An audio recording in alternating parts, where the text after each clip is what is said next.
Dice así, Miqueas 5, 5 al 9. Y este será nuestra paz, cuando el asirio viniera a nuestra tierra y cuando hollare nuestros palacios, entonces levantaremos contra él 7 pastores y 8 hombres principales. Y devastarán la tierra de Asiria a espada, y con sus espadas la tierra de Nimrod. Y nos librará del asirio cuando viniere contra nuestra tierra y hollare nuestros confines.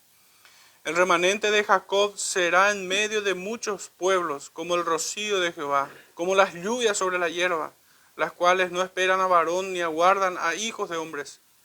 Asimismo, el remanente de Jacob será entre las naciones, en medio de muchos pueblos, como el león entre las bestias de la selva, como el cachorro del león entre las manadas de las ovejas, el cual si pasare y hollare y arrebatare, no hay quien escape. Tu mano se alzará sobre tus enemigos y todos tus adversarios serán destruidos. Amén. Pueden sentarse, hermanos. El Señor bendiga su palabra en medio nuestro.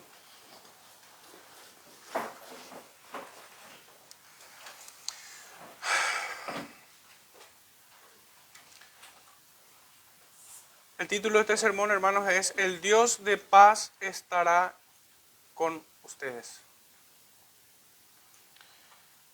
Me gustaría ir brevemente a la cita en Segunda de Crónicas,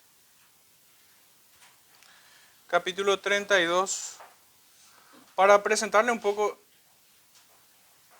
una estampa de lo que aquí se muestra. En términos de profecía, pero en Segunda de Crónicas vamos a leerlos en un contexto, o más bien en un género histórico, el cumplimiento de esta profecía. Poniendo siempre, hermanos, sobre énfasis que las profecías, si bien tienen un cumplimiento teológico temporal, todas las promesas se cumplen cabalmente en nuestro Señor Jesucristo, o necesariamente están vinculadas a Él y a su obra. Segunda de Crónicas, entonces, 32, dice así: después de estas cosas y de esta fidelidad, vino Sennacherib, rey de los asirios, e invadió a Judá, y acampó contra las ciudades fortificadas con la intención de conquistarlas. Viendo pues Ezequías la venida de Sennacherib y su intención de combatir a Jerusalén, tuvo consejo con sus príncipes y con sus hombres valientes para cegar las fuentes de agua que estaban fuera de la ciudad, y ellos le apoyaron. Hasta ahí, hermanos. Este rey Sennacherib es el enemigo, en este caso, del rey Ezequías, rey de Judá. Sennacherib, su significado literal es aguijón, alguien que aguijonea, que en este caso es el rey de Asiria. Y viene con la intención de combatir a Jerusalén. Pero, hermanos, ese es el segundo dato recién. El primer dato es lo que se dice acerca de este rey, Ezequías. Y es que este hombre es fiel. Fijémonos las grandes palabras con las cuales es presentado. Después de estas cosas, ¿cuáles cosas? Reformar su tiempo. Reformar al pueblo que él gobernaba. Y de esta fidelidad, ¿fidelidad a quién? ¿A sus principios morales? ¿A su ética? ¿A su buen nombre? No, al Señor concretamente. Después de que Ezequías fue fiel y reformó al pueblo en su tiempo, reformó la iglesia, pudiéramos decir, en sus días, uno de los reformadores que aparece en las Escrituras, porque son varios, vino la prueba. Vino el asedio, se hizo presente el enemigo y con una estrategia bien clara. Si bien el texto es riquísimo, este cuadro de la historia de Judá, hermanos, es riquísimo para sacar muchos aprendizajes de él, para saber cómo pelear la buena batalla, que no siempre es a pecho gentil delante de los enemigos, sino que muchas veces requiere replegarnos e incluso sacrificar aquellas cosas que no son lícitas o que son buenas para nosotros, pero con la intención de debilitar al enemigo, porque finalmente el pueblo confía en que el Señor es quien pelea por ellos. Todo eso y mucho más, hermanos, se puede encontrar en este texto, que les animo obviamente a estudiar profundamente en sus casas. Pero solamente quiero sacar con propósito de este sermón estas dos ideas. La fidelidad del rey Ezequías y el asedio de Sennacherib. Esas dos imágenes tenemos en este cuadro. Y de esa manera sí ya empezar con el estudio de nuestro texto central en Miqueas 5. En nuestro verso 5 encontramos nuestro primer punto, el príncipe de paz. Y si para algunos les resulta más cómodo citar todos los puntos ya, lo hago. El primer punto, el príncipe de paz, tocante al verso 5. Nuestro segundo punto, la destrucción de fortalezas, es tocante al verso 6. Y finalmente nuestro tercer punto es el remanente de Jacob. Y abarca desde el verso 7 al verso 9. Ahora sí entramos en nuestro primer punto, el verso 5, leíamos, y este será nuestra paz, cuando el asirio viniera a nuestra tierra y cuando hollare nuestros palacios, entonces levantaremos contra él 7 pastores y 8 hombres principales. Hermanos, empiezo por la frase final porque a veces de manera innecesaria se le presta atención a detalles que son el complemento del mensaje y no tanto el mensaje. Acá cuando habla acerca de 7 pastores y 8 hombres principales, ¿por qué no 9? ¿Por qué no 12? ¿Qué significa el 7? ¿Qué significa el 8? Y muchos caen incluso en numerología y ese tipo de tonterías, ¿verdad? En realidad la intención de este dato que nos aparece aquí es representar la plenitud de algo. 7 u 8 es un símbolo, aquí el número. No es que representa un detalle muy específico de algo, sino que más bien el sentido es este, es un símbolo de plenitud aquí. Y eso es fácil para nosotros relacionar con el número 7, porque entendemos que el Señor hizo todo lo que hay, ¿verdad?, en el universo en 7 días y fue perfecto, fue pleno, no faltó nada, absolutamente nada. Pero en fin, lo importante o lo resaltante, hermanos, aquí es un tema y es la paz. Pero esta paz, ¿dónde se encuentra? ¿Cómo llegamos a ella? ¿Es un lugar o es una persona? El texto nos dice, y este será nuestra paz. La paz se centra entonces en una persona, el que es retratado en los versículos previos. Recordarán, hermanos, el sermón anterior, de quién hablaba y cuán abundantemente era descrito por medio de títulos.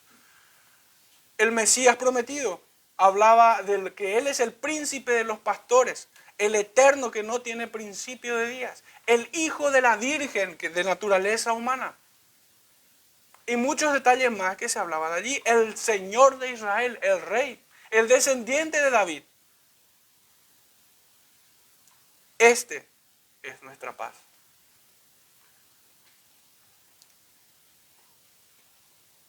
Entonces el que es retratado en esos versículos previos es quien es presentado una vez más aquí. El Mesías prometido, el verbo encarnado, el que no tiene principio ni fin, el que también nacerá de una mujer, el Señor de Israel, el buen pastor. Títulos y roles acerca de su obra que lo describen perfectamente. Llegado el tiempo, se lo identificó con nombre propio, el cual es Jesús, el Cristo, el unigénito del Padre. El texto comienza hablando de la paz que Dios otorgará a su pueblo en su Hijo. Esta paz no se logrará a través de alianzas con potencias extranjeras o mediante la fuerza militar, sino que será una paz que vendrá directamente de los cielos, de Dios. Esta paz es prometida a quienes están en paz con Él. Y si bien pudiera tener un efecto cacofónico allí, y vuelvo a repetir la frase, esta paz es prometida a quienes están en paz con Él. Es muy importante entenderlo y recibir esto. Porque el Señor no concederá paz a aquellos quienes no están en paz con Él. Esa es la idea llana. Y es un poco la promesa que se ve claramente en las palabras del apóstol Pablo en Efesios capítulo 2, versos 13 y 14, donde leemos, pero ahora en Cristo Jesús, fíjense, señala una persona, pero ahora en Cristo Jesús, vosotros que en otro tiempo estabais lejos, habéis sido hechos cercanos por la sangre de Cristo. Y fíjense, porque Él es nuestra paz, que de ambos pueblos hizo uno, derribando la pared intermedia de separación, aboliendo en su carne las enemistades, la ley de los mandamientos expresados en ordenanzas, para crear en sí mismo de los dos un solo y nuevo hombre, haciendo la paz. Dios se reconcilió por medio de su unigénito Hijo, por medio de Jesucristo. Y esta reconciliación, hermanos, es abismalmente más importante y superior que la paz que podemos tener en este mundo. Es mejor o es prioridad, podemos decir, estar en paz con Dios, primeramente. ¿Y por qué pongo este énfasis? Porque los pueblos, hermanos, las sociedades de nuestro tiempo siempre han fracasado en querer aliarse primero con el hombre y después con Dios. Hermanos, muchos así han llegado al absurdo de no predicar el evangelio para no estorbar, para no incordiar, para no molestar a alguien. Y buscando la paz con los hombres, se han enemistado con Dios. Buscando reconciliarse con el hombre, se encuentran pleiteando con Dios. Y eso es un error. Es un error. Por eso es que esta promesa de que su iglesia, su remanente, que lo vuelve a tomar este concepto de pueblo remanente, no todo el pueblo, remanente, será bendito, alcanzará la paz total en Jesucristo, llegado a su tiempo. Y que ese cuadro que vimos inicialmente del rey Ezequías siendo incordiado por Sennacherib, hermanos, allí el Señor les concede una victoria y ellos viven en paz, como un cumplimiento temporal, como un anticipo de aquello que es eterno, una paz que es superior, una paz que nunca acabará.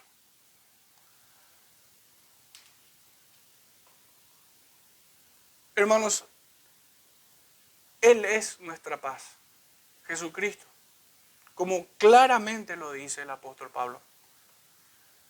No se trata de un lugar, si bien el Señor nos llevará a un lugar, a una patria celestial. Pero Él es nuestra paz.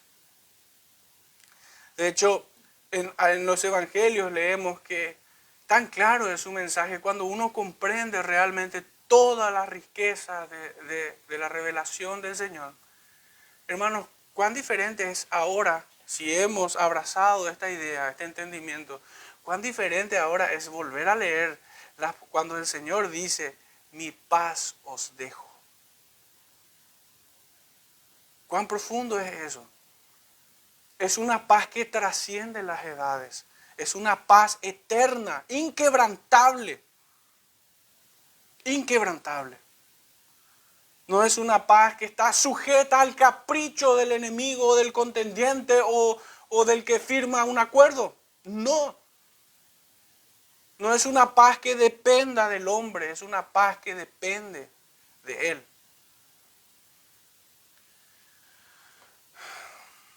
Entonces, claramente podemos concluir que esta paz no se encuentra en un lugar, sino en una persona. Porque, hermanos, y traigo estas imágenes un poco, hermanos, aquellos quienes estuvieron en el foso con Daniel, ¿estaban en paz? Sí. Había un cuarto hombre que estaba en medio de él. Pero el contexto era de paz. De ninguna manera. De ninguna manera. Hermanos, cuando Elías confrontó a todo un reino encabezado por esta mujer diabólica, Jezabel, y a todos los sacerdotes de Baal, él estaba en paz, completa paz. Pero el contexto describía eso de ninguna manera. Y es que no se trata de un lugar y no depende de otras personas, sino del favor de Dios. Depende de Él. Algunos comentaristas entienden que esta promesa tuvo así su primer cumplimiento en los días del rey Ezequías, como una estampa, como decíamos al inicio, de un cumplimiento aún más grande en la eternidad con Cristo. Cuando su reino estaba siendo atacado por el rey asirio Sennacherib, cuando Jehová envió a su ángel a destruir al ejército enemigo y provocarle una derrota y muerte humillante a este rey perverso. Tomo de vuelta los versículos de 20 al 23 de segunda de Crónicas 32. Dice así: Mas el rey Ezequías y el profeta Isaías, hijo de Amós, oraron por esto y clamaron al cielo. Y Jehová envió un ángel, el cual destruyó a todo valiente y esforzado, y a los jefes y capitanes en el campamento del rey de Asiria. Este se volvió por tanto avergonzado a su tierra, y entrando en el templo de su Dios con minúscula, allí lo mataron a espada sus propios hijos. Así salvó Jehová a Ezequías y a los moradores de Jerusalén de las manos de Sennacherib, rey de Asiria, y de las manos de todos, y les dio reposo de todos lados. Y muchos trajeron a Jerusalén ofrenda a Jehová y ricos presentes a Ezequías, rey de Judá, y fue muy engrandecido delante de todas las naciones después de esto. Hermanos, el texto nos dice de que el Señor envió a un ángel para rescatarlos, para concederles victoria sobre sus enemigos. Hermanos, esto no es otra cosa que la imagen misma de aquel. Tipológicamente, me corrijo, no quiero ser tan enfático y plantar una idea equivocada. Tipológicamente, es la misma imagen que nos muestra a Jesucristo enviado del cielo para vencer en la cruz y concedernos victoria en Él, sobre todos nuestros enemigos. Es de suma importancia, al menos recordar brevemente, que Ezequías fue un piadoso reformador del reino, restaurando el sacerdocio, los levitas, el templo y todo servicio al Todopoderoso, llevando al pueblo al arrepentimiento y a un nuevo avivamiento espiritual en su tiempo. Hermanos, porque esto es un verdadero avivamiento. Cuando la iglesia, cuando el pueblo del Señor vuelve a las Escrituras.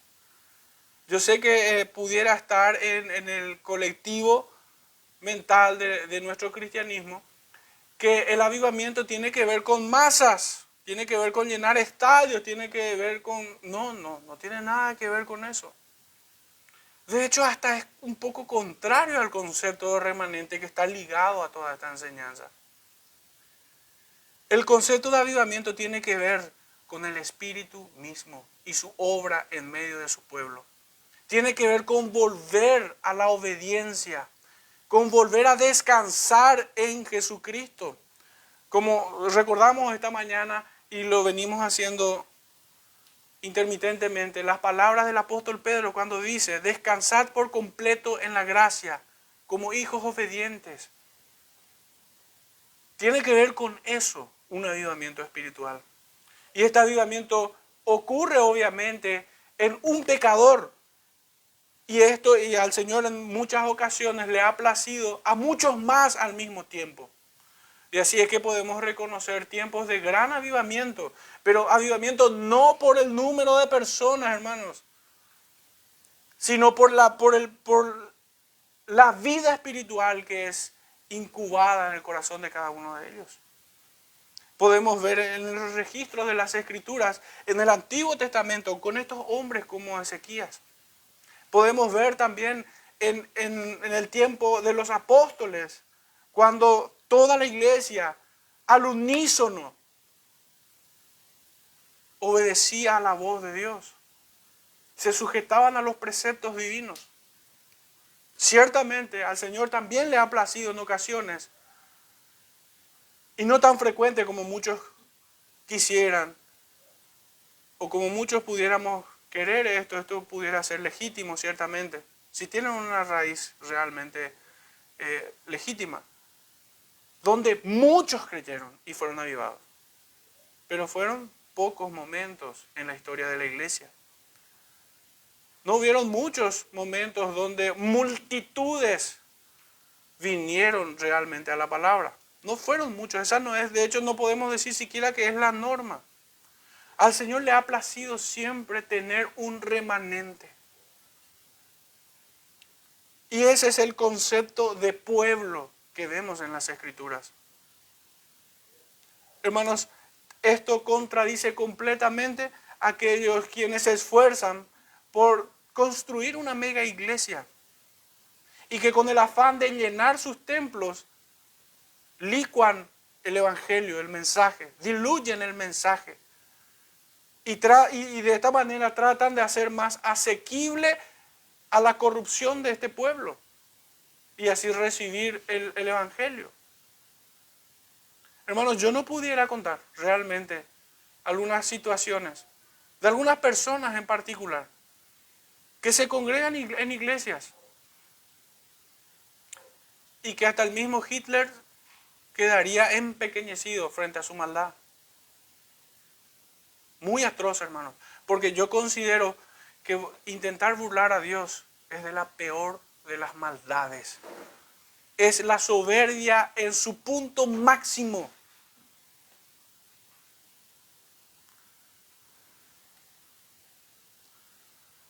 Pero en fin, habíamos dicho que este varón había hecho todo esto, este reformador. Y si volvemos al libro de Segunda de Crónicas, pero tomando algunos versículos puntuales, si les resulta ágil, me pudieran acompañar. Segunda de Crónicas 29. Vamos a mirar un poquitito esta obra de Ezequías, porque toda reforma, y pudiéramos decir, toda iglesia que se reforma, por cierto, Calvino había escrito un libro con este nombre, La necesidad de reformar la iglesia. Nosotros tenemos esa necesidad, ciertamente. Dice en el 29, tomando el versículo 2, acerca de este rey, e hizo lo recto ante los ojos de Jehová. Hermanos, este rey, lo primero que podemos decir, no hizo lo que se le antojó según su capricho. No, hizo lo recto delante de los ojos de Jehová.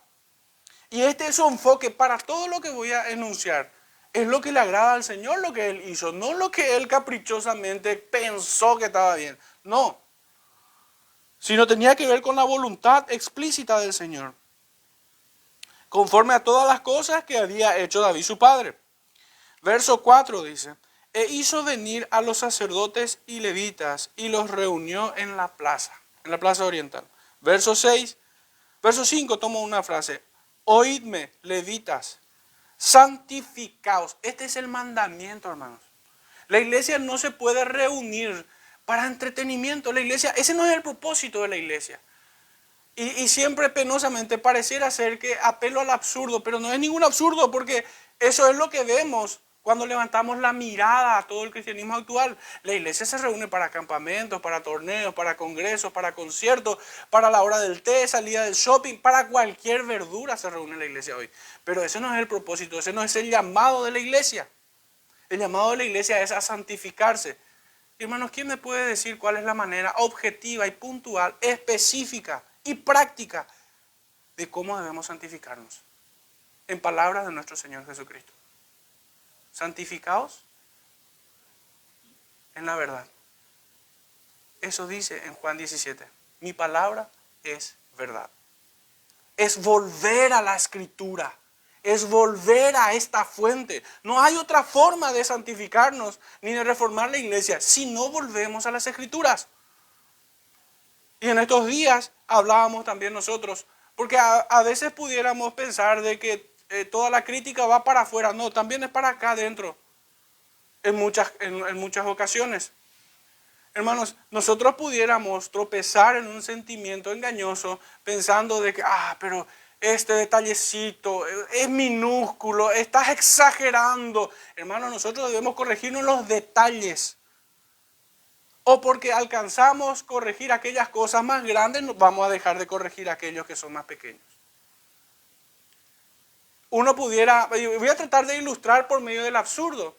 Y hermanos, es legítimo utilizar este recurso, porque cuando se presenta el argumento del absurdo, está abarcando todo lo que es menor a eso. Todas las variables u opciones posibles por debajo del absurdo. Hermanos, nosotros sabemos que robar está mal, ¿verdad? Pero sabemos que matar es peor, ¿verdad?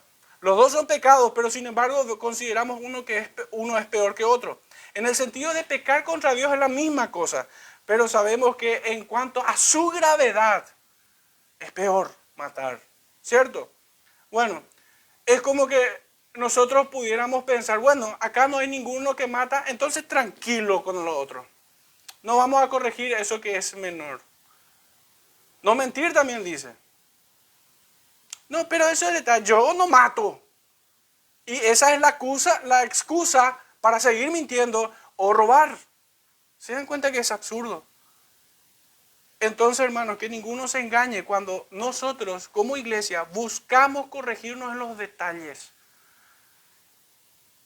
No permitan que el fantasma del legalismo inunde sus corazones. Hay detalles que debemos corregir y esto es bueno. El concepto de perfección tiene que ver con corregir cosas grosas o cosas pequeñas. ¿Con cuál se relaciona? Con cosas pequeñas, y el Señor nos llama a ser perfectos, porque vuestro Padre que está en los cielos es perfecto.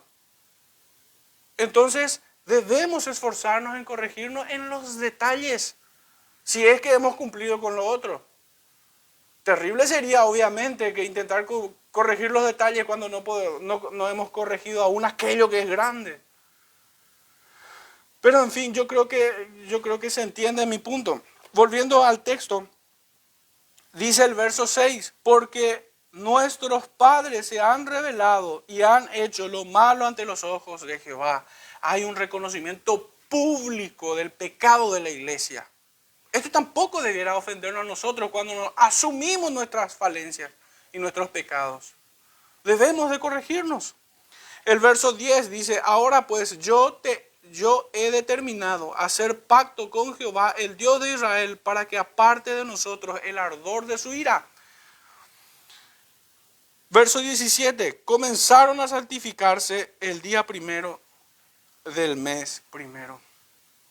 Verso 18, entonces vinieron al rey Ezequías y le dijeron, ya hemos limpiado toda la casa de Jehová. Hermanos, ¿cuál era la actividad que debían hacer este pueblo, guiado por el rey Ezequías, para que ahora diga, ya hemos limpiado toda la casa de Jehová?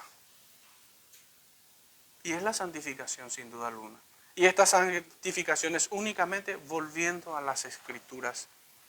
Este es el llamado, este es el método y este es el resultado. La casa del Señor es limpiada cuando es reformada, cuando la iglesia vuelve a las Escrituras. Esta es la obra que inició Ezequías en su reinado. Verso 27. Entonces mandó Ezequías sacrificar el holocausto. Capítulo 30, verso 1 dice, envió después Ezequías por todo Israel y Judá y escribió cartas a Efraín y a Manasés para que viniesen a Jerusalén a la casa de Jehová para celebrar la Pascua a Jehová, Dios de Israel. Fíjense que este rey es un ministro de reconciliación. Llama a los hijos de la casa de Israel volvamos al pacto. Y este símbolo de celebrar la Pascua de Jehová es venir a Cristo. Es venir y confiar en aquel que es prometido. No en sus propias fuerzas. Recordemos que todo Israel se había quedado atravesado entre dos altares, en Dan y en Betel. Altares idolátricos. Pero el rey Ezequías, rey de Judá, le estaba diciendo a todo hijo de Israel que pudiera oírle, vuelvan. Israel y Judá, vuelvan y celebremos la Pascua. Reconciliémonos con nuestro Creador. Capítulo 31. Y esta es una de las acciones más espontáneas y pudiéramos decir hasta virulenta de alguien que se santifica. En el capítulo 31, en el verso 1, para darle contexto a toda la frase, dice: hechas todas estas cosas, todos los de Israel que habían estado allí salieron por las ciudades de Judá. Y esto es lo que, y acá es donde digo que esta es una reacción virulenta, espontánea de todo aquel que se santifica. Al salir por las ciudades de Judá, y quebraron las estatuas y destruyeron las imágenes de acera y derribaron los lugares altos y los altares por todo Judá y Benjamín y también en Efraín y Manasés, hasta acabarlo todo. Desterraron toda idolatría. Y es que no hay nada más abominable para un creyente, para un nacido de nuevo, que la idolatría. Porque sabemos que esto despierta la ira del Señor y es una ofensa en su rostro. La idolatría. Verso 2 dice: y arregló Ezequías la distribución de los sacerdotes y los levitas conforme a sus turnos. Fijémonos que la iglesia no se mueve por generación espontánea. La iglesia tiene un orden. Acá habla de turnos. ¿Qué nos habla? ¿Qué palabras evoca esta idea? Organización, disciplina, responsabilidad y muchos más. Somos o debemos ser una iglesia previsible. Hermanos, la gente a quienes nosotros invitamos a participar a nuestros servicios de adoración al Señor deben saber que a las 10 empieza el culto. Y deben estar seguros y convencidos de esto. Todos nosotros debemos demostrar esto, que a las 9:15 es la reunión de oración. Y no es a las 9:15 estacionando el auto afuera. La reunión empieza a esa hora. Si nosotros estacionamos a las 9:15 ya llegamos tarde. Las 9:10 es estacionar y cerrar todo el auto afuera y estar sentado y cuarto para cuando empieza. Así como es a las 10 esta parte del servicio de oración y a las 4 de la tarde de vuelta al servicio. A las 3:55 es el tope para estacionar allí. Si queremos ser organizados, puntuales, responsables y responder a un orden en el servicio al Señor. ¿Podemos acaso nosotros ser despatarrados? ¿Podemos ser nosotros, cuando me tocó hacer el servicio militar, se me quedó una frase ahí: cachafaz. Ser una persona desordenada en sus actividades. La iglesia no está llamada a hacer eso. La iglesia está llamada a ser un cuerpo disciplinado, que conoce sus responsabilidades y responde a tiempo. De ninguna manera la iglesia puede permitirse seguir en esto. Nosotros debemos lograr esto. Esto es bueno. Es bueno, hermanos, ser una iglesia previsible, organizada. Que ustedes sepan que sus pastores están al tiempo. Que ustedes sepan que los hermanos están al tiempo. Es bueno esto. Que nuestras visitas vean esta disciplina, es bueno. Solamente en el mundo de una ficción satánica, estas virtudes pueden ser antivalores. No puede ser. Ay, pero son detalles, qué exagerado. No, hermanos, recordemos en la exhortación anterior. Debemos corregirnos en esto. Esto lo había hecho el rey Ezequías. Arregló la distribución de los sacerdotes y de los levitas conforme a su turno y cada uno según su oficio. ¡Qué disciplinado! Yo anhelo esto en nuestra congregación. Este es mi deseo. Y no voy a descansar hasta que el Señor nos bendiga con esto. Voy a seguir esforzándome, seguramente incordiando, seguramente alentando, según el caso. Dice en el verso 6, también los hijos de Israel y de Judá que habitaban en las ciudades de Judá dieron del mismo modo los diezmos de las vacas y de las ovejas y trajeron los diezmos de los santificados, de las cosas que habían prometido a Jehová su Dios, y los depositaron en montones. Esta también es una marca que cuando el hermano Francisco predicó la serie sobre el diezmo, trajo esta idea, que cada vez que el pueblo de Dios se reformaba, volviendo obviamente a la palabra y a las escrituras y todo esto, ¿qué ocurría? Aparecía esto. El pueblo volvía a diezmar. Es un síntoma automático de la reforma. Es un síntoma. Porque requiere obediencia al Señor. Requiere que nosotros le honremos a Él. Requiere que nosotros reconozcamos que Él es nuestro proveedor, nuestro sustentador. Todo eso comunica el diezmo. Todo eso comunica. Y así, hermanos, pudiéramos ahondar en muchas más obras que hizo este rey. Y el Señor lo bendijo. El Señor lo libró de sus enemigos. ¿Ahora entienden el punto? ¿Podemos nosotros estar en paz con Dios cuando no hacemos lo que tenemos que hacer? El Señor, si somos verdaderamente su pueblo y estamos desordenados, el Señor va a enderezar las rodillas paralizadas, aunque lo tenga que atar con tutores de madera para que se enderecen el hueso torcido. Y va a doler, pero eso es mejor que ser dejado chueco. Es mejor que el Señor nos corrija. Todas estas obras las vemos así, vemos también en Isaías 36:1. Esto que ocurrió, pero ya no vamos a ir ahí. Volviendo, hermanos, ellos volvieron al pacto, celebraron la Pascua, destruyeron toda forma de idolatría, volvieron a traer los diezmos. Se organizaron como un pueblo santo, previsible para Dios y delante del mundo. Hermanos, las Escrituras en el Nuevo Testamento nos dice que una vida desordenada es pecado.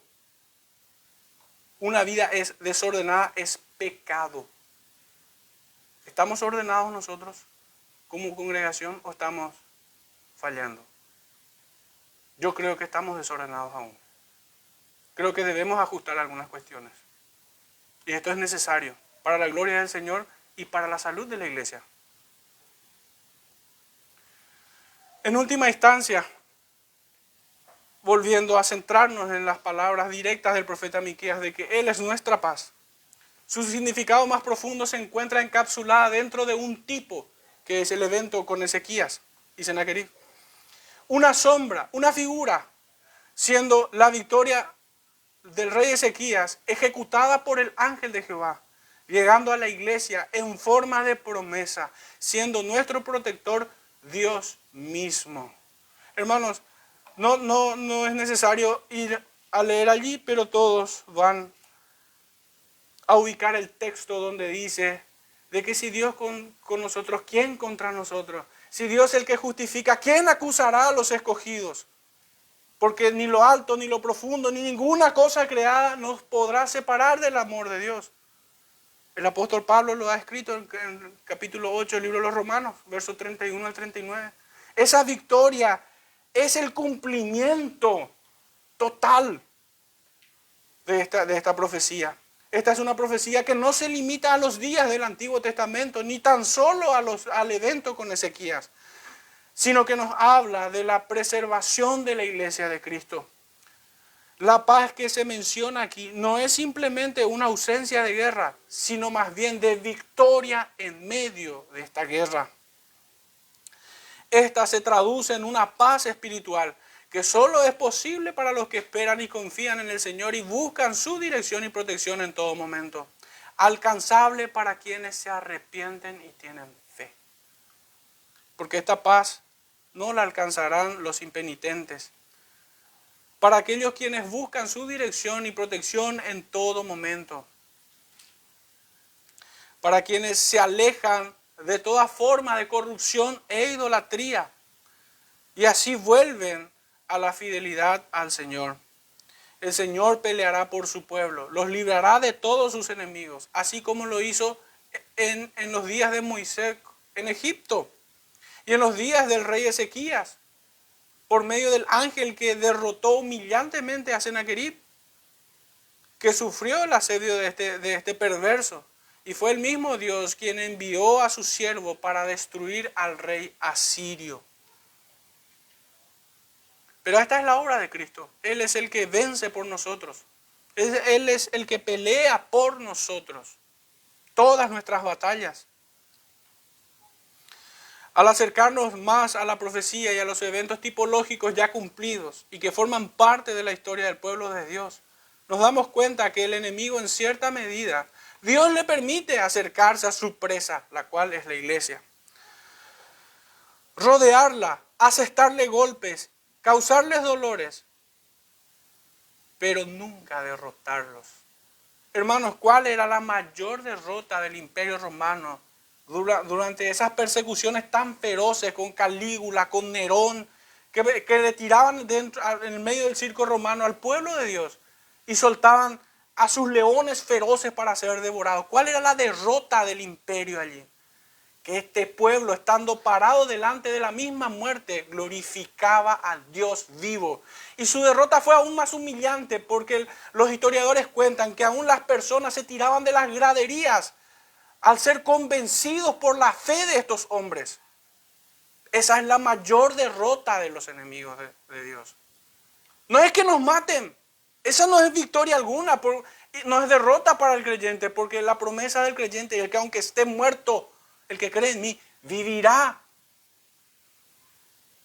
La mayor derrota que ha tenido el enemigo siempre es nunca haber arrebatado una oveja del príncipe de los pastores.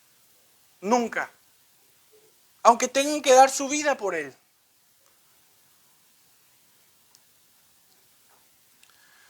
Aunque les sea permitido arrebatarlas de nosotros. Dice el Evangelio de Lucas capítulo 21, verso 16 al 18. Mas seréis entregados aún por vuestros padres y hermanos y parientes y amigos y matarán a algunos de vosotros. Y seréis aborrecidos de todos por causa de mi nombre. Pero ni un cabello de vuestra cabeza perecerá. Fíjense, hermanos. Dos ideas fuertes y contundentes. Aunque tengamos que morir en ocasiones, ni un cabello perecerá de nosotros. Y está dentro de la voluntad del Padre, del Hijo y del Espíritu Santo. Por eso la iglesia jamás ha sido derrotada. Las puertas del Hades no prevalecerán nunca contra la iglesia.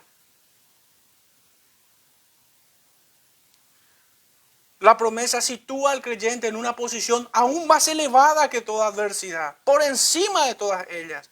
Como hemos leído en la epístola a los romanos, no hay nada que pueda separarnos del amor de Dios y esa es nuestra mayor victoria, la cual Él nos concede. Esta es una realidad en la cual la iglesia de Cristo se ha encontrado a lo largo de toda su historia. Pues si bien hubo tiempos cuando el Señor envió avivamiento y relativa paz, es igualmente cierto que nunca ha faltado quienes odian a Jesucristo y a su cuerpo. Nunca ha faltado.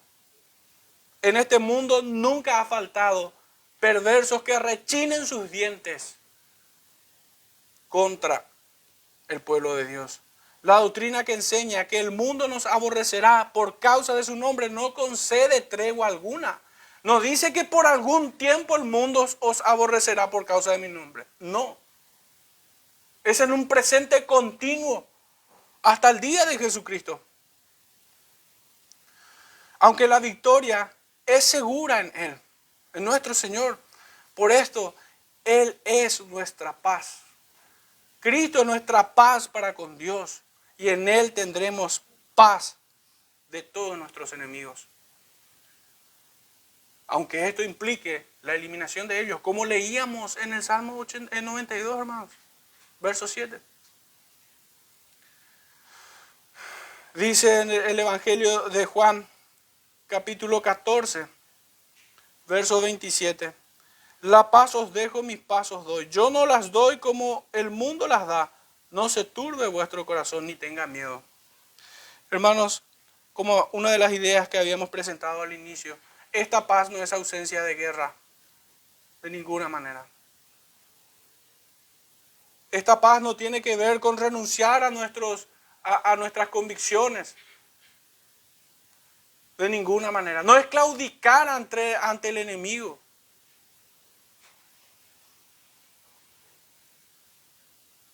Esta paz tiene que ver con estar en Jesucristo. Capítulo 16 del mismo Evangelio de Juan, verso 33 dice: estas cosas os he hablado para que en mí tengáis paz. En el mundo tendréis aflicción, pero confiad. Yo he vencido al mundo. Es una certeza. Hermanos, ¿cómo es que se lee hoy este versículo? Estas cosas os he hablado para que tengáis paz. Para que tengáis paz. Yo he vencido al mundo. Omiten, tendréis aflicción. Esa es la estrategia de mucho predicador hoy. Cercenar el mensaje del Señor. Y finalmente esto es devastador, porque predisponen a un pueblo y lo convencen de que no van a tener aflicción. Entonces, llegada la aflicción, se desesperan.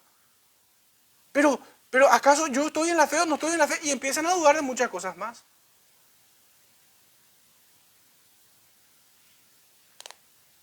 Pero esto no es nada nuevo tampoco. Satanás esta estrategia lo ha usado desde siglos pasados.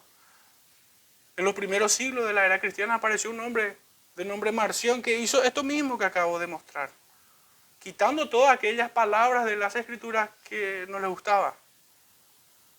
Palabras, y solamente dejó las promesas que son reales. Pero le quitan toda esta revelación, que es muy importante, hermanos, porque la iglesia debe estar preparada para atravesar esos tiempos. Filipenses capítulo 4, versos 6 y 7 dice: por nada estéis afanosos, sino sean conocidas vuestras peticiones delante de Dios en toda oración y ruego, con acción de gracias, y la paz de Dios, que sobrepasa todo entendimiento, guardará vuestros corazones y vuestros pensamientos en Cristo. ¿Por qué uno se diría? Hermanos, ¿en qué contexto se imaginan a Pablo escribiendo esto? ¿En el shopping o en la cárcel, en prisiones romanas? ¿Dónde creen que encuentra su arraigo este mensaje? Y así podríamos ir por interminables versículos. Una vez más acá podemos resaltar, hermanos, la necesidad de una iglesia que ora. No podemos pasar al siguiente punto sin decir que Dios utiliza hombres, siervos, que cuidan de su rebaño y harán que su remanente viva confiado. En Jeremías capítulo 23, versículos 3 y 4 dice: y yo mismo recogeré el remanente de mis ovejas de todas las tierras a donde las eché y las haré volver a sus moradas y crecerán y se multiplicarán. Y acá la pregunta debería ser: ¿pero cómo? Verso 4. Y pondré sobre ellas pastores que las apacienten y no temerán más, ni se amedrentarán más, ni serán menoscabadas, dice Jehová. ¿Y por qué el Señor promete eso? Porque los pastores anteriores estaban fracasando exactamente en esto. Versos 1 y 2 los describe. No es mi punto ahora, así que pueden llevarlo de tarea. Hermanos, muchas pueden ser las preocupaciones de un pastor. Muchas pueden ser. Pero esta sobrepasa a todas. El cuidado de las ovejas de su Señor. Esta preocupación sobrepasa todas las preocupaciones que un pastor pudiera tener, que pudieran ser muchas. Pero esta sobresale de todo y establece una prioridad. Establece una prioridad para el pastor. O para los pastores. Estos, en consecuencia, deben ser hombres de fortaleza, coraje y determinación para sacrificar aún sus propias vidas si así el Señor lo requiera. Es cierto que en el tiempo en que nos toca vivir se encuentra completamente desfigurada esta imagen. Pero hermanos, no deben esperar menos de sus pastores. Estos por lo general deben infundir aliento en su rebaño y repudio en los enemigos del rebaño. Eso es natural. Hermanos, a muchos piensan descalificar a un pastor que defendiendo a su iglesia y la causa de Cristo principalmente, arremete contra los impíos, contra los blasfemos, y les enrostra en la cara con las palabras de nuestro Señor Jesucristo a los fariseos en Mateo 23. Hermanos, las mismas palabras y el mismo espíritu de Esteban cuando confrontó a esa turba que terminó apedreándolos. Muchos hoy intentan desvirtuar, no puede ser un pastor, es un violento.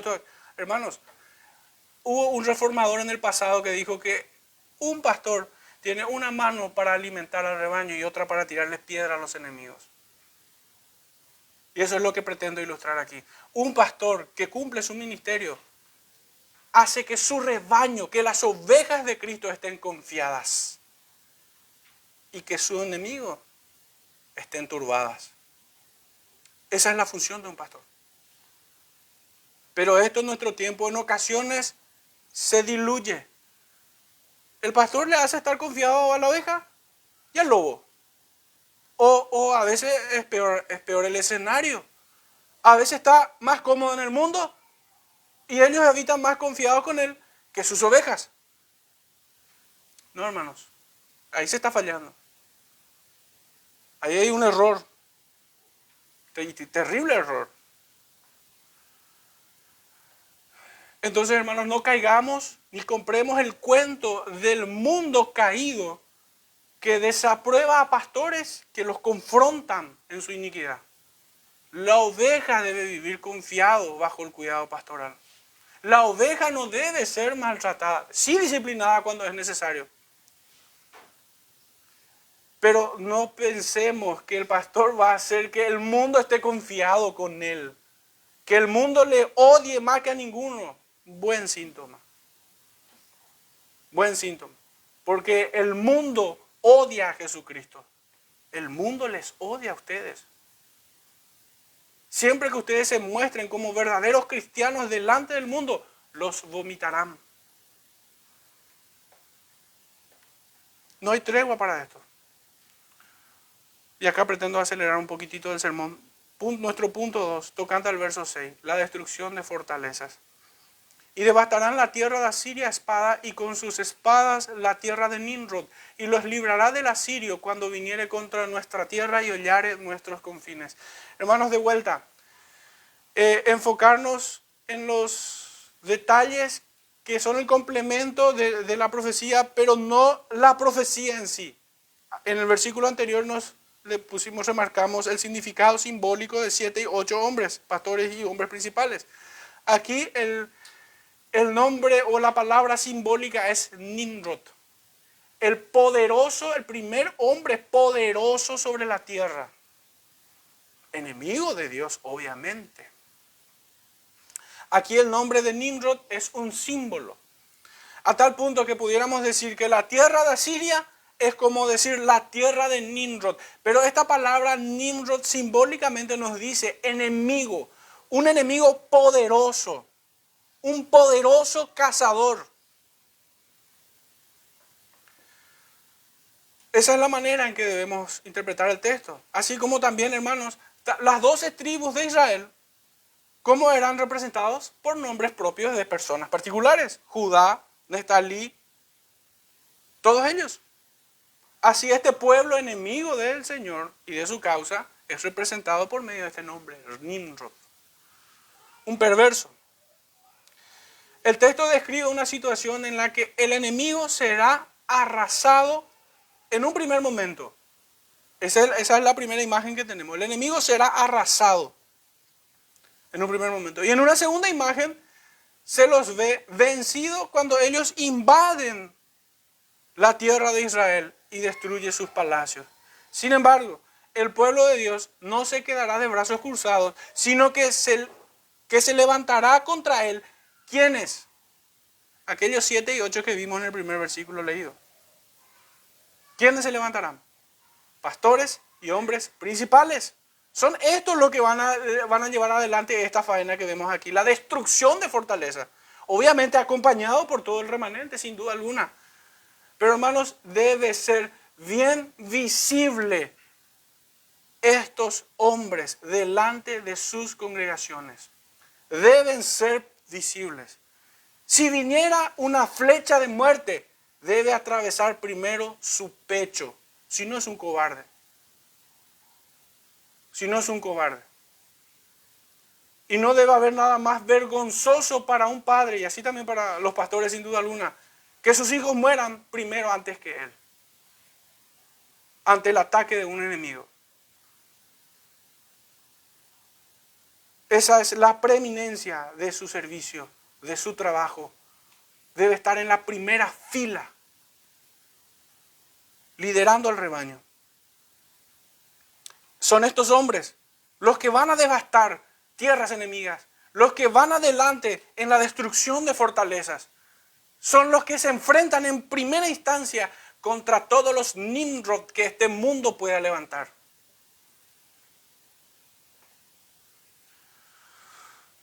Es una clara demostración.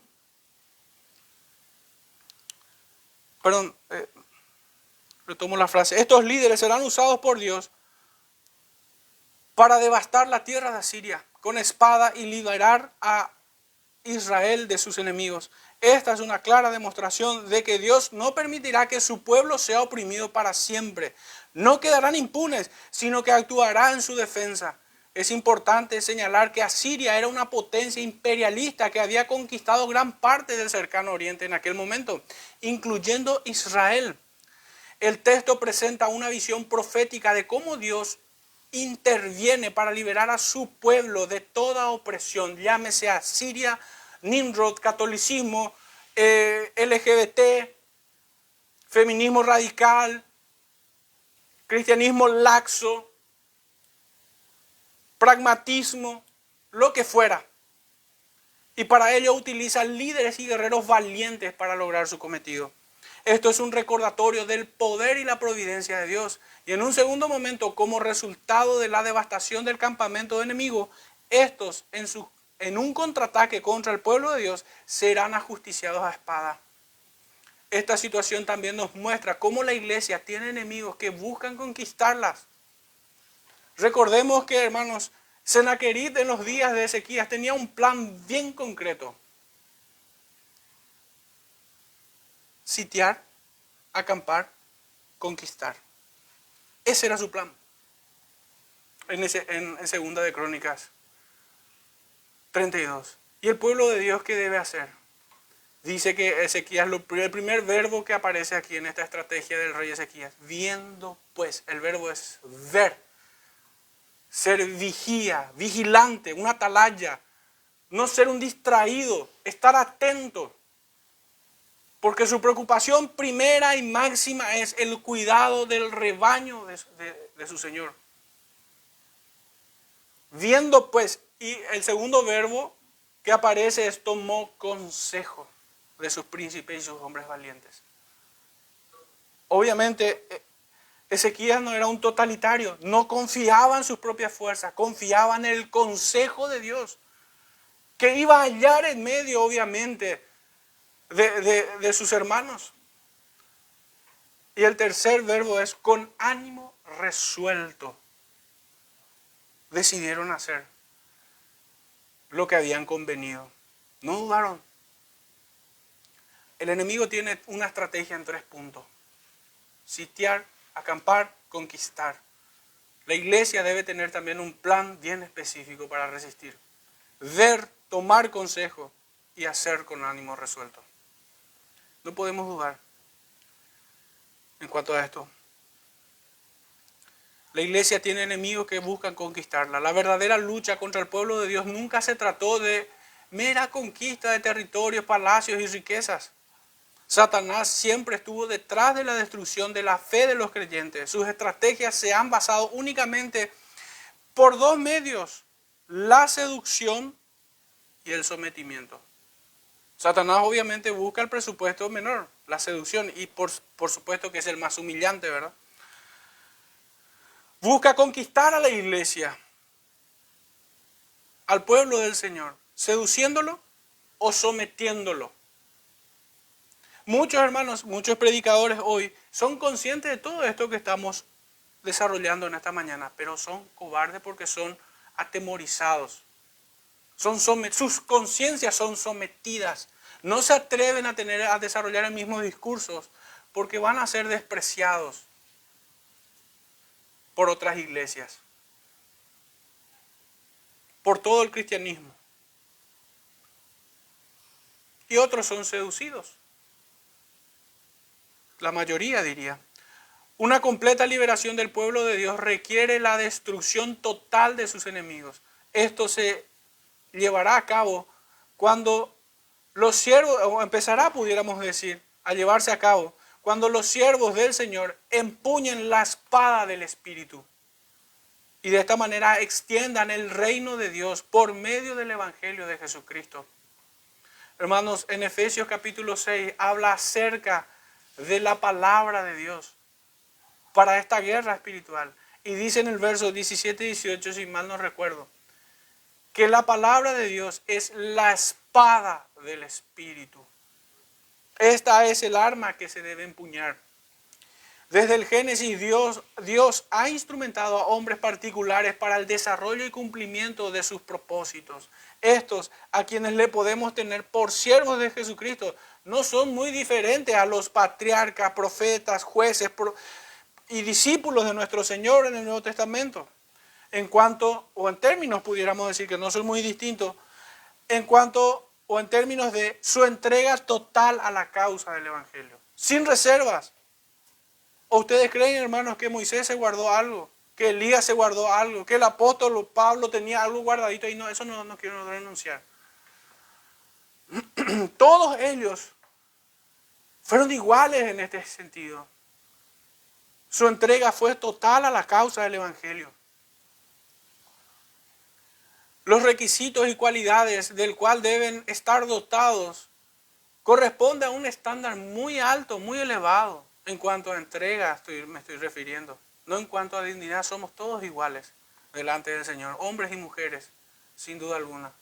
Pero en cuanto a sacrificio, hermanos, sí requiere un estándar más elevado. Hermanos, ¿puede acaso, un hermano digno del Señor, decente, todo lo que quiera, ser más sacrificado que yo que soy su pastor? No es admisible eso. De ninguna manera. No puede ser así. No puede ser así. El pastor debe estar a la altura de su llamado. Debe ser el que guía, el ejemplo. La iglesia debe buscar parecerse. No puede ser, hermanos, que un hermano que venga a la congregación sea más sacrificado que su pastor. No puede ser. Es más probable en todo caso que ese joven sea el que tenga verdaderamente el llamado pastoral y no yo.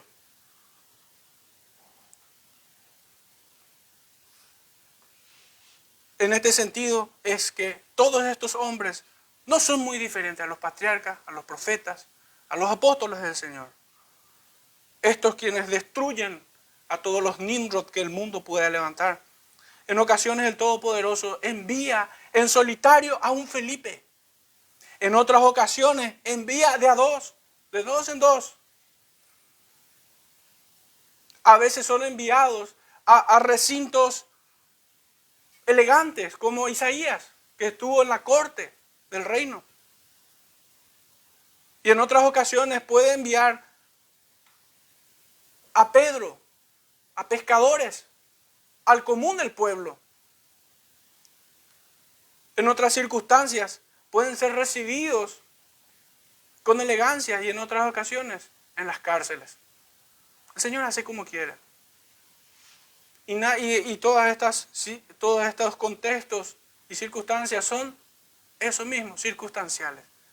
Pero lo que sobresale de todos ellos es su entrega total a la causa del Evangelio y de nuestro Señor Jesucristo. Sin reservas. Y no podemos conformarnos con menos. Porque ese estándar no lo puse yo, no lo han puesto ustedes, lo ha puesto el Señor. Punto 3, tocante al versos 7 y 9. En todos estos versículos se enfoca exclusivamente en el concepto de pueblo de Dios, remanente. Dice el texto, el remanente de Jacob será en medio de muchos pueblos como el rocío de Jehová, como las lluvias sobre la hierba, las cuales no esperan a varón ni guardan a hijos de hombres. El énfasis aquí recae exclusivamente sobre el remanente. Ellos serán preservados en medio de mucha podredumbre, en medio de mucha guerra. Hermanos, ellos serán la sal del mundo, la luz en medio de la oscuridad. Sus ministros son de reconciliación en medio de la guerra. Son protectores del rebaño de Jesucristo. Calvino comenta acerca de este texto y le cito así: esta promesa pertenece no a todo el cuerpo del pueblo, sino a un pequeño número. Y por eso usa como antes la palabra remanente o residuo. Esta promesa es para ellos. Eso es lo que quiere decir.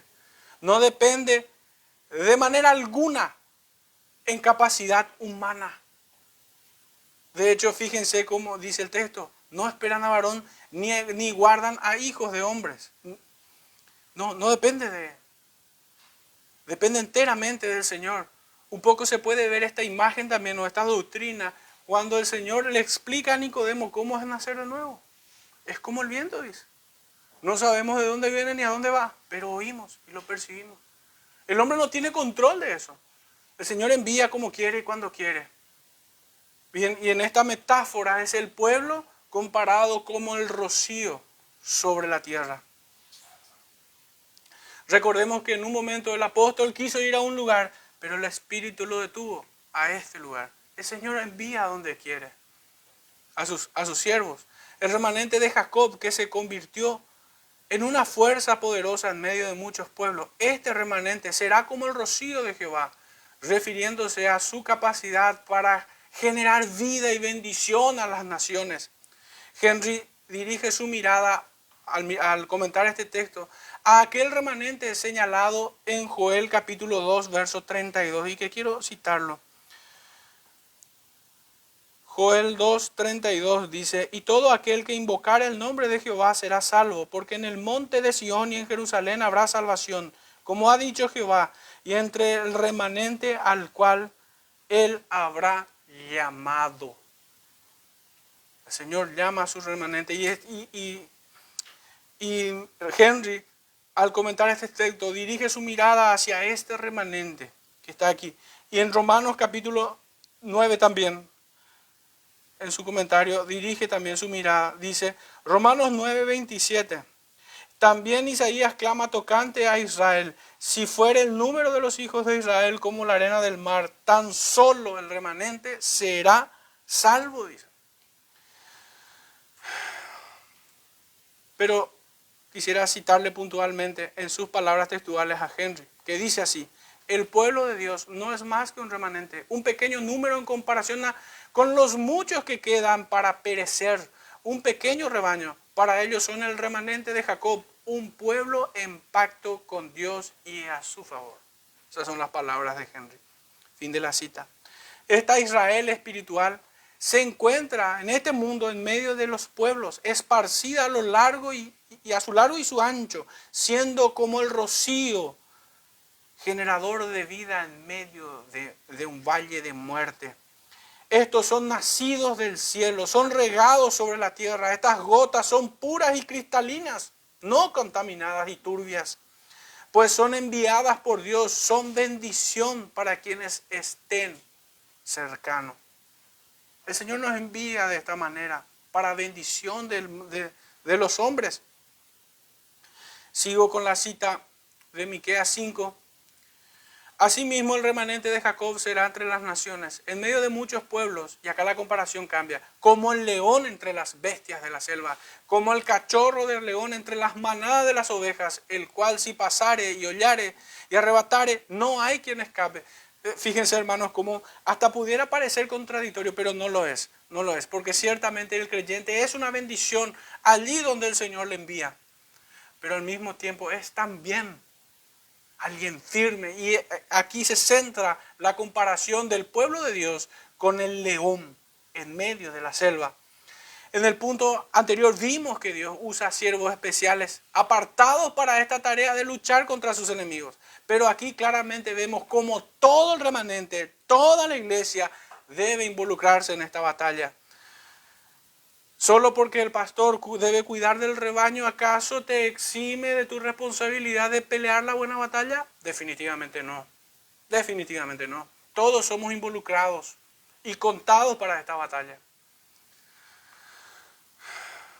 Estos deben ser como el león entre las bestias de la selva, dice el profeta, capaz de arrebatar y de sus enemigos aquellos quienes son del Señor y sin que haya quien escape. Hermanos, eso podemos decir que nos ha ocurrido a todos.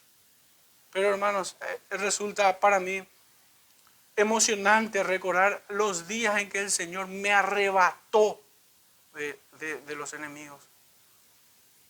Yo veo claramente esta imagen como un león en medio de las bestias de la selva. Así el Señor me rescató. Y es que no había otra forma también, porque ni yo mismo quería ir con Él. El Señor me arrebató. Y no hay nadie quien pudiera hacerle frente al Señor. Bueno, esta es la tarea que debe hacer, que tiene la iglesia también. Arrebatar. Así como David libraba a su rebaño de las fieras del campo. Con determinación, con firmeza, sabiendo lo que tiene que hacer. Llegando cuando tiene que llegar. Porque ¿de qué le serviría a David llegar después de que la presa fue devorada? No le sirve de nada. Por más buena intención, qué pena, yo venía para salvar a la oveja, pero hace rato que fue devorada. Este remanente será usado por Dios para establecer su reino en la tierra y traer justicia y paz a todos los pueblos. Si bien son benditos de Dios para esta humanidad, especialmente para aquellos que reciben su evangelio, también serán poderosos en las manos del Señor. Como un león que no se deja intimidar ni retrocede ante su adversario, hombres y mujeres de carácter firme, capaces de entregar su espíritu como lo hizo Esteban a su Señor y Cristo.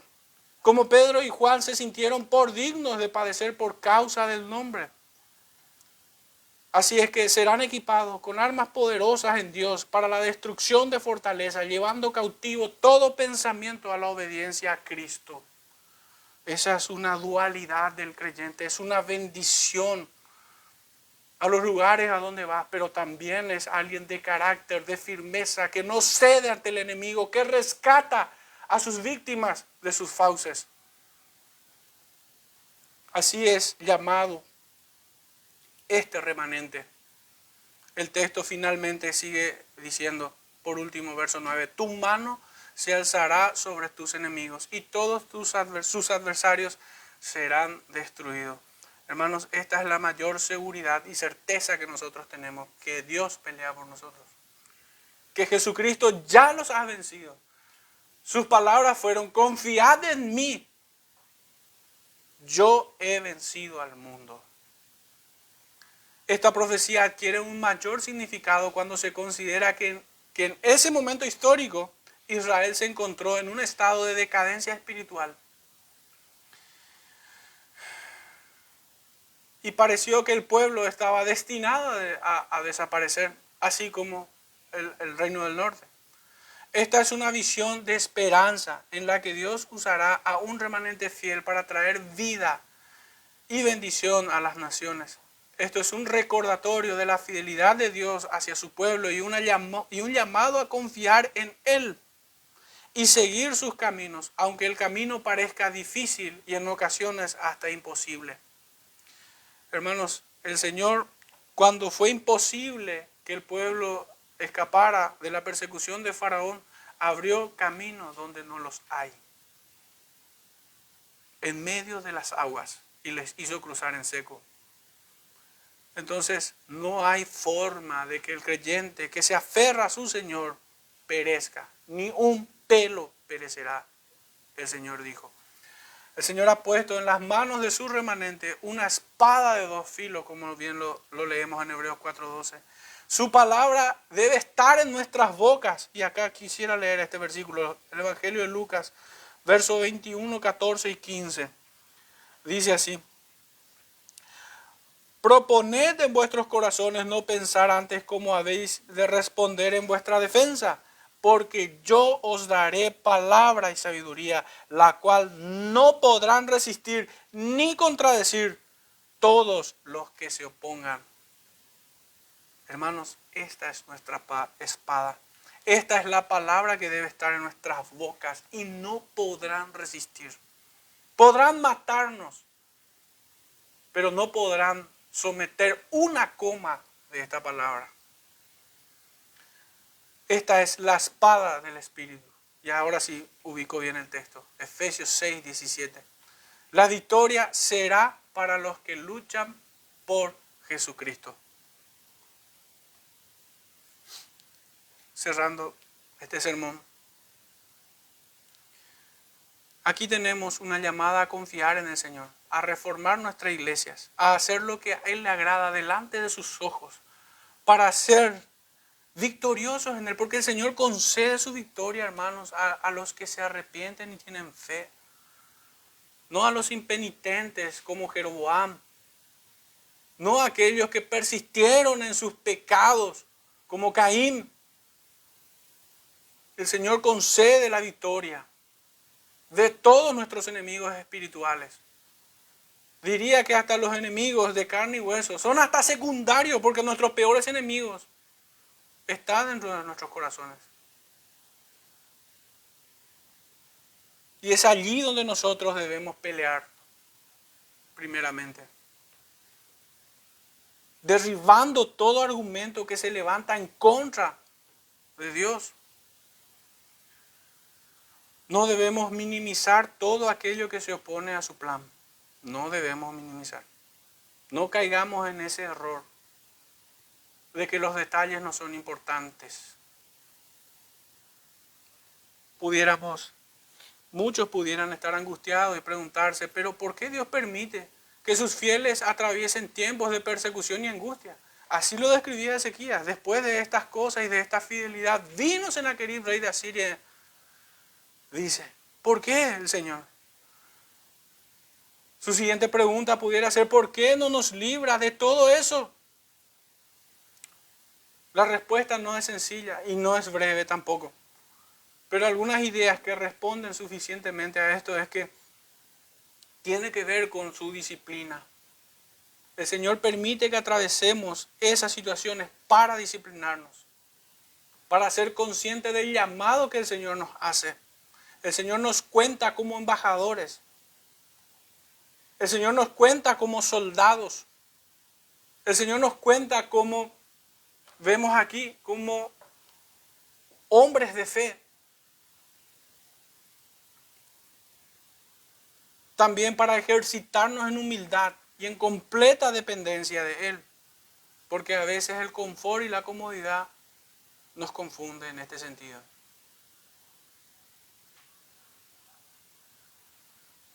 No, hoy puedo quedarme en mi casa. No necesito del estudio o de la lectura de los jóvenes. Puedo quedarme. Y nos puedes confundir. Y sin duda que nos confunde. Porque todos necesitamos crecer todos juntos a la misma estatura de nuestro Señor. Y este crecimiento, hermanos, solamente se va a dar si somos ejercitados por igual. Porque ¿qué pasa si, qué sé yo, usando una analogía con el cuerpo humano, yo solamente ejercito la pierna derecha y la pierna izquierda no ejercito? ¿Qué va a pasar? Voy a caminar chueco. Voy a tener un punto débil terriblemente. Voy a parecer un monstruo. Tiene que haber un crecimiento simétrico en todo, y esto solamente se puede dar cuando toda la iglesia se esfuerza en el mismo espíritu. Y ese esfuerzo tiene que ser comunitario, no independiente. Podrán decirme, no, pero yo tengo mis devociones privadas, fantástico, yo también. Podrán decirme, no, pero yo tengo esta situación, muy bien, excelente, yo también. Pero como cuerpo debemos hacer lo mismo también. El concepto de comunidad, el concepto de familia, el concepto de cuerpo, de edificio, de templo, de piedras vivas, ¿qué sentido tiene si cada uno va a hacer por su lado las cosas? y no nos vamos a ejercitar y entrenar en las mismas disciplinas. O según tu estado de ánimo, según tu pereza o lo que fuese, cada uno va a venir un día, otro no va a venir otro día. Estamos pecando en esto. Salvando obviamente las excepciones. Excepciones, no normas. Excepciones justificadas. Que cada uno sea confirmado en esto por el Señor o reprendido.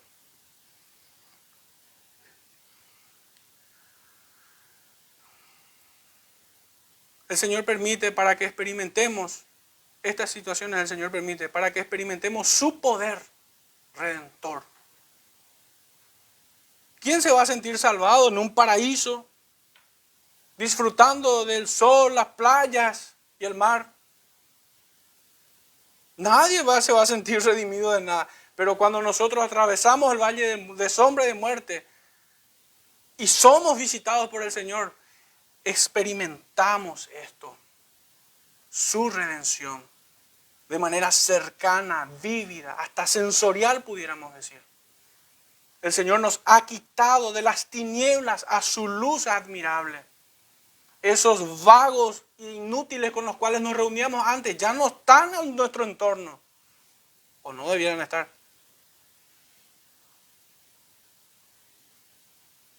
El Señor nos ha librado de todos nuestros pecados internos con los cuales éramos vencidos todo el tiempo.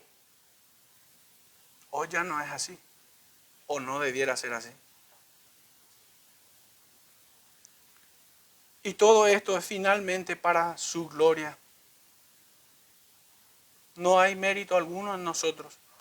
Romanos 9:17 dice, porque la Escritura dice a Faraón, para esto mismo te he levantado, para mostrar en ti mi poder y para que mi nombre sea anunciado por toda la tierra. Hermanos, el Señor permite que nosotros atravesemos situaciones de adversidad, de guerra en este tiempo, para su gloria. Y finalmente, el Evangelio de Lucas capítulo 12, versículo 32, dice así, no temáis, manada pequeña, porque a vuestro Padre le ha placido daros el reino. Y con esto concluyo finalmente. Todas las promesas, incluida esta de Miqueas, tienen su cumplimiento total en Jesucristo. Aunque su cumplimiento tipológico lo fue en los días de Ezequías. Adhiero al comentario de los antiguos en este sentido. Que el Señor nos bendiga, hermanos. Oremos dando gracias al Señor. Padre amado, te damos gracias por tu bendita palabra y te rogamos, Señor, que perdones los pecados de tu iglesia. Ayúdanos, Señor, a cada uno según nuestra necesidad, a vencer nuestras debilidades, nuestras torpezas, Señor. A vencer todo argumento y atavismo mental, Señor, que aún nos sigue retrasando. Te rogamos, Padre, que bendigas a cada uno de nosotros, a cada uno en particular y a todos en general, Señor. Te rogamos esto por amor de tu nombre, por Jesucristo nuestro Señor. Amén.